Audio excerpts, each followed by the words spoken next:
We decided to open Little Luke's because in Oswego County there was a need for high quality childcare.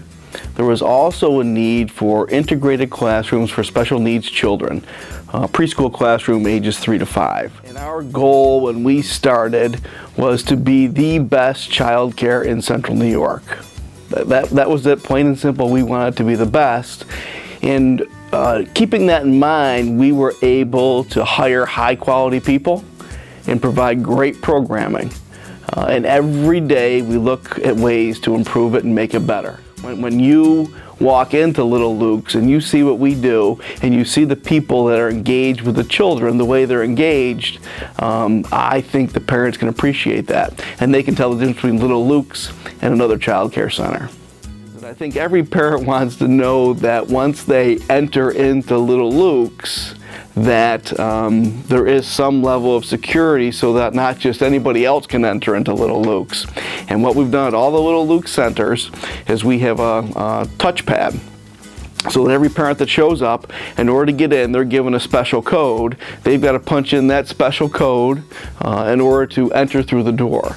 So that not any stranger can walk into Little Luke's and just walk to the back and wander around classrooms. We don't let that happen. The other thing is that we're staffed. When I meet with Little Luke's staff, they come in for training, and before they step sight on any Luke's location that we have, they have to go through at least 1 day of training, sometimes 2 or 3, depending on what position they're in. But they have to go through that training in order to step foot on that site. And when they come here to this building, I meet with those people who come through that training, and I tell them that.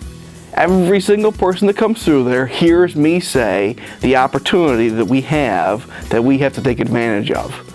And for some of these children, it's the best time that they're going to get that day. That's the truth of it. I mean, and we want to make sure that we take advantage of that we give them 100% for all the time that they're in our care. And like I said, the parents are dropping those children off, and they say to us, take care of this child until I get back.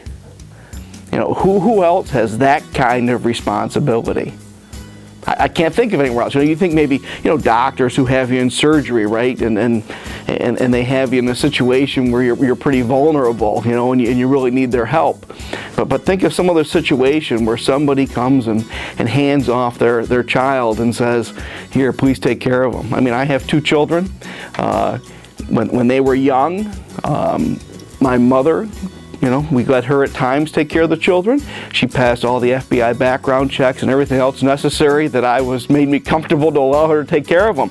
I mean, that's how precious they are.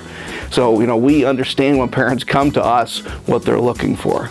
Yeah, from a parent's perspective, what we do is we try to step into their shoes. And I think one of the things that you'll find our executive director and the directors at the center, many of our teachers, have children in our centers. So we have an idea of when a parent comes in, what do they look for? And a couple things. They want transparency. They want to know what's going on during their child's day, and we try to give them that. And the second thing, which I think is probably the most important thing that we can do with the parent, is communication.